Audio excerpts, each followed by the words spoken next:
You are tuned in to the Week in Review, presented by the Prosper Group, where the right turns to win online. Join us each week as we take a look at what is happening in digital advocacy and politics with a right of center focus.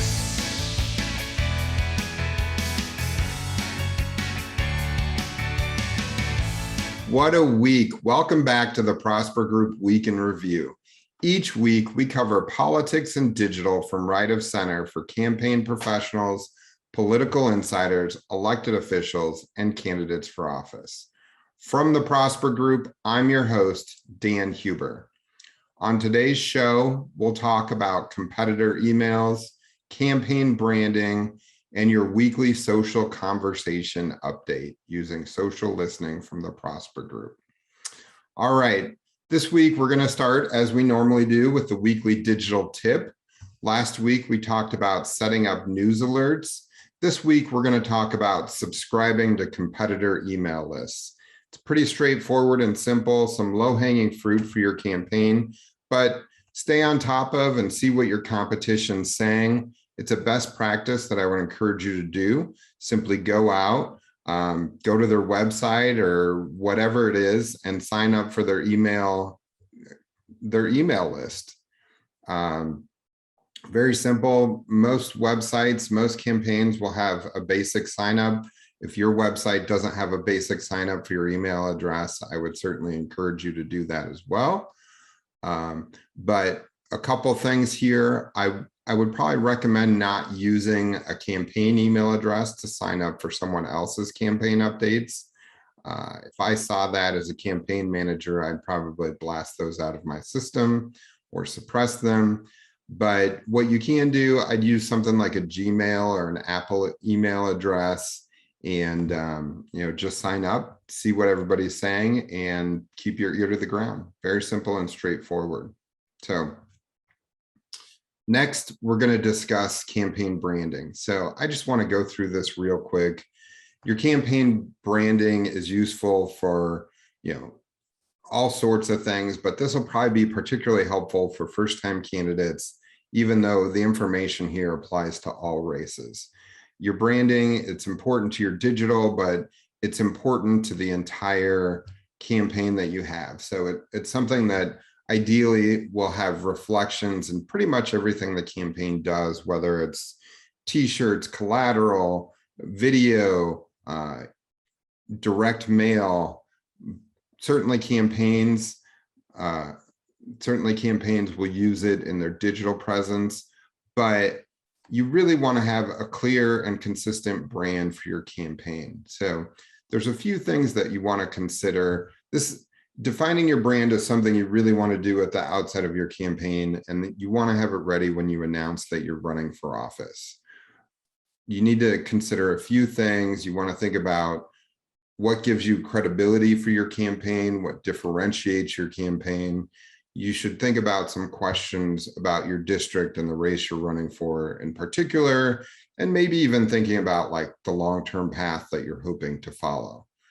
So some things you might think about is how conservative is your district or your area? On the flip side, how liberal is your district or area? So you see this a lot. Some local elections, you may see just the standard Republican elephant on a sign. This is great if you live in a district that's very, leans very conservative. So if you're in an R+20 district where, the majority of the voting goes to Republicans, heavy Trump districts, heavy, probably represented by a Republican member of Congress, you might want to go with an elephant on your brand, particularly if you're running for a local county election, maybe a state delegate, state senate, something along those lines. That might be a consideration you might want to consider. Something else to look at, think about colors that are important to you in the community. I know that I've seen races in Wisconsin that use green and gold. Obviously, there's a professional sports team in Wisconsin that uses green and gold. So probably some correlation that you're looking for there from a general positive feedback. We see a lot of red, white, and blue And, I grew up in Nebraska. I've seen campaigns that use predominantly red. And I think part of that's to, associate with the Nebraska Scarlet and Cream, particularly one candidate I can think of who wasn't as tied to the state and used red, I think, to, kind of offset that perspective of what that was. But, colors do have meaning, and it's important to think about. Some colors are more compassionate or decisive. Some are more patriotic or progressive, liberal. There's certain color schemes, certain color tones, different colors send different messages. So a neon color sends a very different color very different message than a pastel color. These are all things that, as you're thinking about your brand, somebody needs to be, taking into consideration. As the candidate, that may not be at the top of your mind, although you may think, I want to go with standard red, white, and blue, which I would venture to guess, probably at least 50% of American political campaigns use red, white, and blue as their colors. And that's great. There's nothing wrong with that. There's a reason that people do that. It relates to, those are our colors as a country. That's what we see on the American flag. That's what we associate with government and governing. So there's definitely an opportunity there to be intentional about the colors that you're selecting. Something else you can think about, much similar to, do you want a Republican elephant on your branding and your campaign logo or sign? Is there anything about the office that you're running for or your background, something that you want to truly differentiate or maybe find credibility? So I think about, particularly in local elections, we see for maybe like a county attorney or something like that, you might have someone who wants to identify themselves as a lawyer or related to the law. So they might include a gavel, or somebody running for judge. If you live in an area that elects judges, they might include a gavel, so that you make the mental connection between the name and, the law, and try and really create some associations that are positive to what you're trying to accomplish there.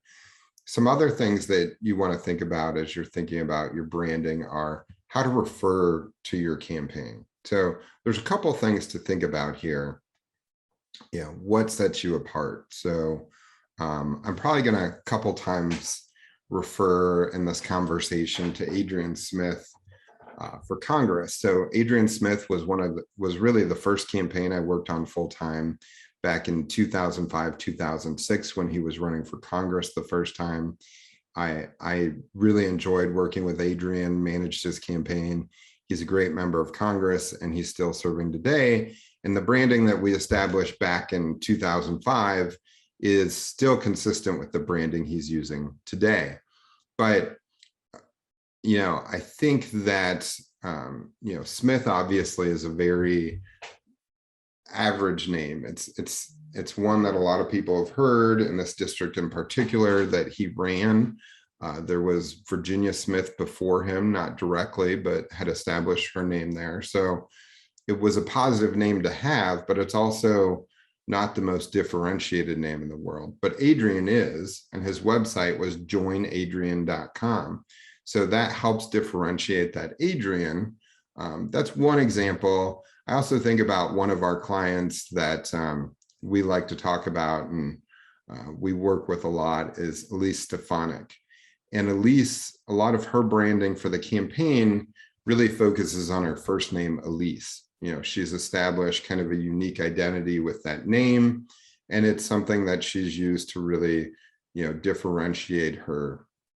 So I think depending on the name that you have as, kind of a resource, I think about my name. So Dan, if I ever wanted to run for office, which I'm not saying in any way that I want to, but trying to differentiate as Dan would be a little more difficult than trying to differentiate with a name like Elise that has a lot more of a unique characteristic to it. So I think that's worth thinking about. The other thing is when you put your branding together, usually there's some sort of reference to what you're running for if you're running for an elected office. So Adrian Smith is Adrian Smith for Congress, and his campaign logo has Congress clearly written across it. But there are some situations where there are elected officials or candidates for office who may be thinking about running for more than one office, and there's kind of a variability out there. Every once in a while you see candidates who are thinking about running for governor or US Senate, and they may officially announce for one, but be cognizant of the fact that they may switch to the other. And so in that scenario, you might have a sign that, or branding that focuses on the state. So you might focus on the state of Indiana, Dan Huber for Indiana, as opposed to Dan Huber for governor or Dan Huber for Senate. So there's certainly some considerations there that you want to be thinking about, depending on the realities of your race and what you're running for. So one of the first things, obviously, you're going to establish a logo, or really it's kind of more of what we call a word mark usually. So, word marks are usually, how do we brand a specific name for something? So when you're running for an office, usually you're branding around your name, because when you go and vote, you vote for that name. And so you want to make sure that your branding is focused on selling and conveying that name consistently to really ingrain it in voters' minds and establish that kind of positioning of, I want so-and-so to be the member of Congress. So you want to tie in that affiliation. Circling back to what I was just saying about maybe Dan for Indiana, in that case, like, you're at least trying to reserve okay, Dan's running for a statewide office, so I should think of him in a statewide way. So ideally, if you're going to run for one or the other, when people do finally go and vote in the primary election and then the general election, they see, oh, there's Dan, I'm going to vote for Dan. Although, again, not always the easiest to differentiate with, but we have seen it here in Indiana. So we've actually elected a Dan to the Senate. So definitely something to think about. So beyond the word mark, again, you're also thinking about your colors very specifically. You want to think about Pantone colors, which for people who work with colors and design, like, there's very specific colors that are associated with, and it's based on, going to the color wheel, how much of the different primary colors are involved there, but defining that will help create a consistent, experience across your brand. So sometimes it's not just, it's not just about the word mark. It's also kind of a consistent feel. If I go from one material to another, am I getting the sense that this all ties together and it's part of a bigger thing? I would encourage you for many campaigns to do that as much as possible. Although, there's different ways and different approaches to make decisions, but for most campaigns, you're really going to want to try and have a consistent feel, both in design elements, including elements within the word mark, as well as colors. So, think about those things as you're critiquing.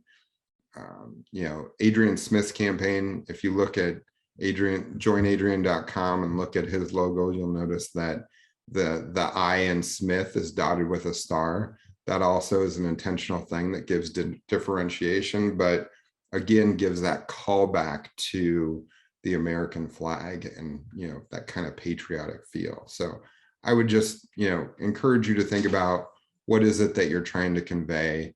What relates you to local things within your state? And some places, campaigns use a state outline as part of their, kind of branding, and there's nothing wrong with that.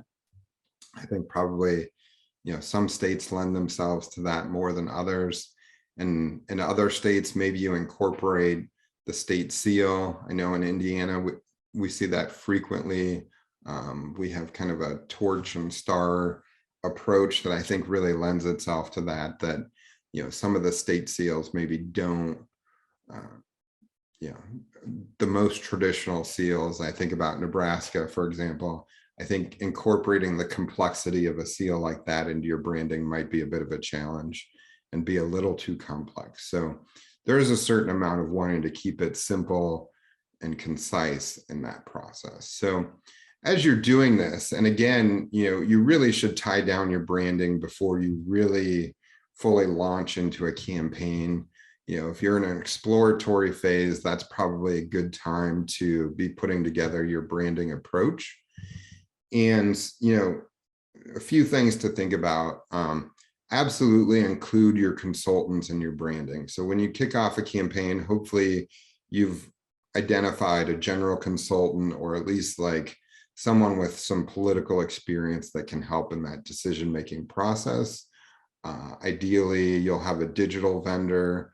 A lot of times the digital vendor will have a designer that can help you create that initial branding and give you some options of both kind of the design elements and the colors that you want to have.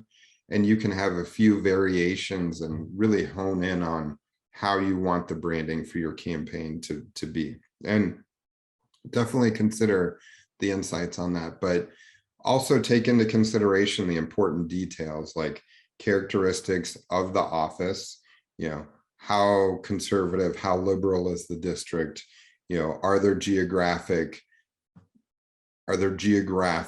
or, kind of like natural things that and inherently define the office you're running for that you want to tie back to, or, maybe even that you want to avoid for whatever reason. Maybe there's a geographical advantage or disadvantage that you don't want to draw attention to. So these are all things to be thinking about along the way. I think I mentioned briefly earlier, you're going to use your design elements throughout the campaign. You should have them incorporated into a website. They should be incorporated in collateral, signs. Really, your logo should be included in any positive promotions, whether it be TV ads, that sort of thing. So, really keep it consistent. And, talking about consistency, and again, talking about Adrian Smith. So that logo, his branding was really established back in 2005 for running for office in 2006. And here we are 16 years later, and, it's still consistent. So, it works for him, and, it's something that's really established in the district. And it also allows you to continue using, if you have yard signs, each election cycle, you can get those signs out, so they don't have to be replaced each time. Now, on the flip side, there are times that you want to rebrand. And again, there are costs associated with that. So there's advantages to keeping a brand, but maybe you want to change up your brand for whatever reason. Maybe you're looking to change your persona or the way the district perceives you. So, it could be perhaps you got some negative press and you're trying to change, from a harsher, more, solid tone to maybe a little more empathetic, and you want to convey that through a visual presence and changing your branding. So that might be one reason to do that. Maybe you're running for a different office, and so you want to build off of what you have, but you also want to adjust somewhat.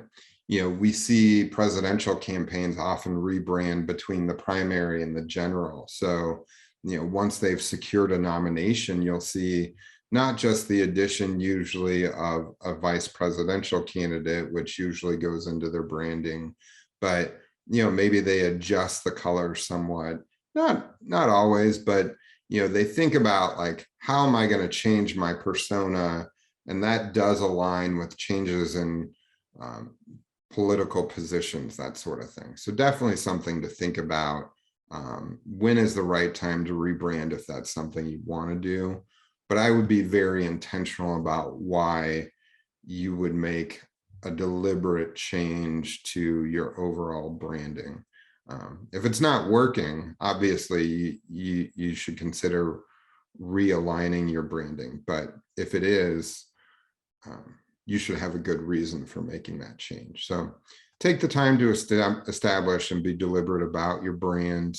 as you head off into a campaign. Most candidates for office probably around this time are making their decision if they're going to run in 2022. So definitely think about that. If you already are running, and if you've been investing in getting your name and branding out there, now is probably not the time to make that change. But if you don't have any collateral, if you don't have a website, if you've only put together palm cards, well, maybe depending on the size of your race, maybe it is a time that you can tie down your branding and get something that you can be committed to for the long haul. So that's it today on branding. We're going to wrap up as we normally do with your weekly social listening update. Every weekday, we send out the AM rundown powered by social listening from the Prosper Group. That's packed daily with a social summary, social trends and politics, and a digital best practice. So let's go ahead and look at the conversations we're tracking. We're going to start with some topics that have been pretty sticky that we've been following throughout the year at various points, some of them pretty consistently. The first being filibuster. So this is a conversation that continues to be pushed by the left to end the filibuster. We have the majority in the House, we have the majority in the Senate, and we have a Democratic president. So we want to be able to railroad through the things that we want.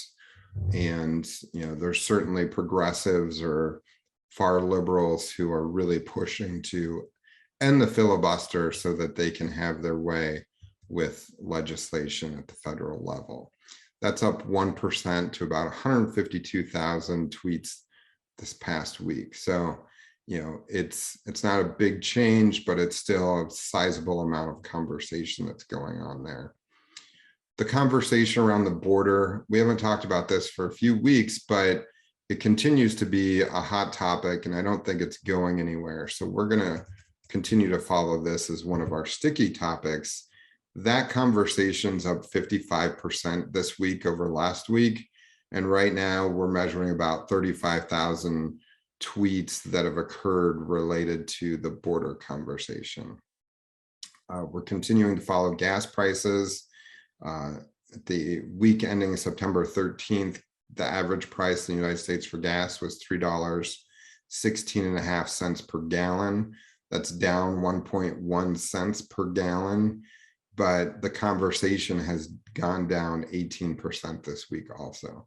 I'm guessing as we go into the fall, that's going to continue to drop a little bit. So we'll see how that goes. Current events. So these are, what's happening now, the things that we're really paying attention to. California recall occurred this week. And as you know, California Governor Gavin Newsom was not recalled. That conversation was up 153% this past week. And the other conversation we're following is the Texas abortion conversation. The administration's Justice Department continues to pursue actions against Texas for their heartbeat law. And despite the new actions that are coming out of the Attorney General's office, the conversation is down 82% this week, week over week. So that's our social report for the week. Check back every week for tracking and analysis of social conversations around important topics of the day. If you want to receive the AM rundown in your inbox every weekday, go to prospergroupcorp.com/AM rundown. Thanks for listening. The Prosper Group Week in Review is produced and published every Friday. Subscribe, enjoy your weekend, and download again next week. Thanks. You can find our Prosper Group Week in Review podcasts on Apple Podcasts, Spotify, and Google Podcasts. If you like the show, please subscribe and share.